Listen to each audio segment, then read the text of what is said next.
warahmatullahi wabarakatuh.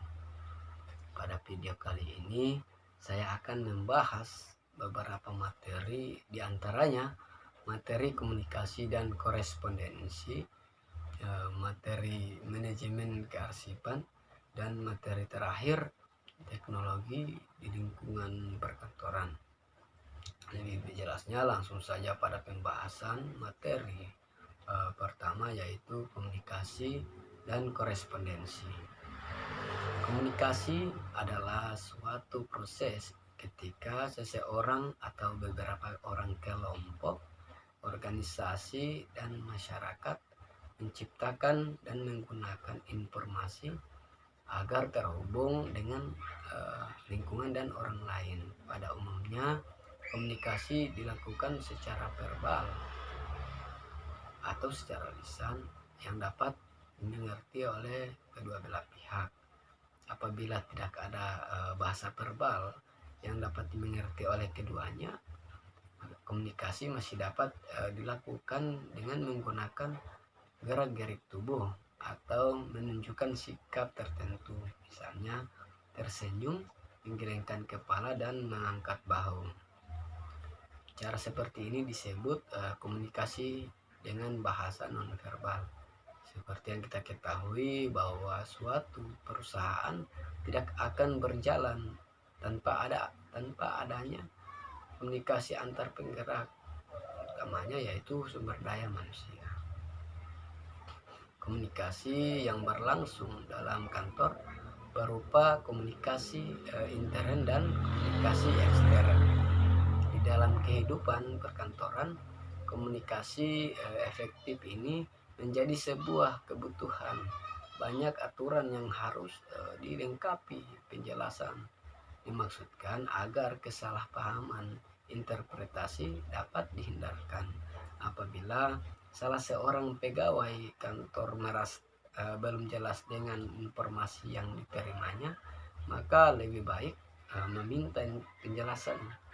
Hal ini disebabkan komunikasi yang tidak efektif di kantor bisa jadi mengakibatkan dampak negatif dan kerugian yang serius.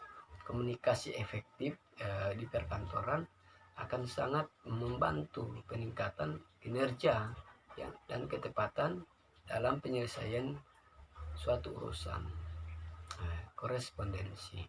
Korespondensi adalah istilah umum yang merujuk pada aktivitas penyampaian maksud melalui surat dari satu pihak kepada pihak lain.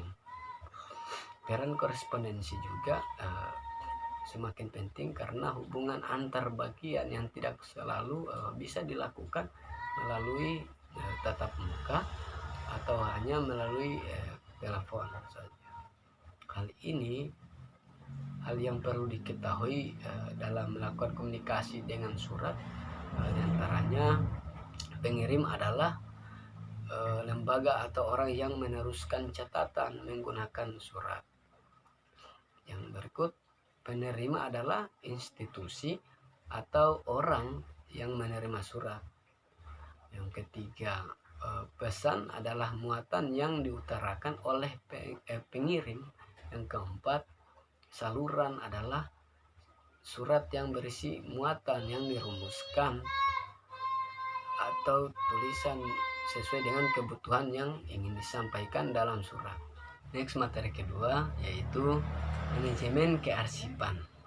Kearsipan mempunyai peranan sebagai pusat ingatan, sumber informasi, serta alat pengawasan yang sangat diperlukan dalam setiap organisasi dalam rangka melaksanakan segala kegiatan-kegiatan baik pada kantor-kantor, lembaga negara swasta, dan perguruan tinggi dalam proses penyajian informasi agar pimpinan dapat membuat keputusan dan merencanakan kebijakan. Maka harus ada sistem atau prosedur kerja yang baik di bidang kearsipan. Kearsipan adalah suatu proses kegiatan pengaturan arsip mulai dari penerimaan, pencatatan, penyimpanan, Proses kearsipan menggunakan sistem khusus dalam penyusunan pemeliharaan arsip agar dapat ditemukan kembali dengan cepat dan tepat. Untuk pemusnahan arsip berdasarkan kriteria tertentu. Tugas pokok unit kearsipan pada dasarnya menerima warkat, mencatat warkat, mendistribusikan warkat sesuai kebutuhan, menyimpan, menata, dan melakukan arsip sesuai dengan sistem tertentu, mengadakan perawatan, pemeliharaan arsip, mengadakan atau merencanakan penyusutan arsip, dan lain-lain.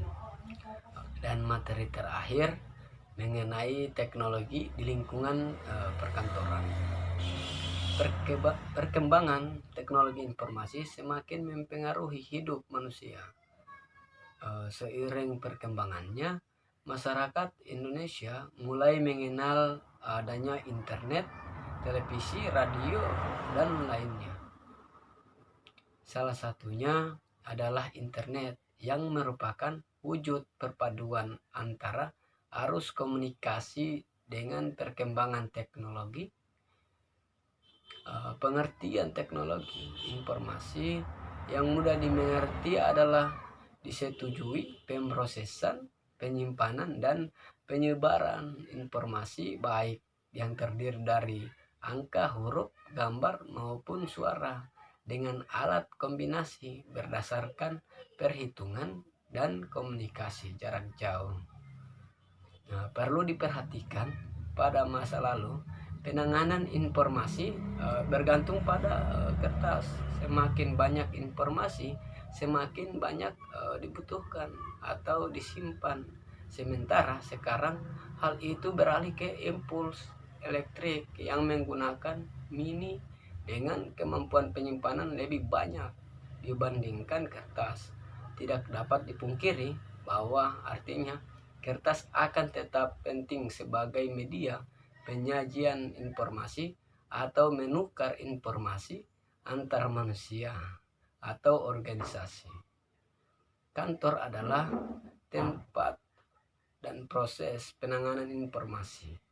Dari pengertian ini dapat dimengerti tentang pekerjaan kantor adalah sebuah kegiatan yang bertalian dengan informasi pengurusan yang berkaitan dengan tugas dari kantor, lembaga yang terkait.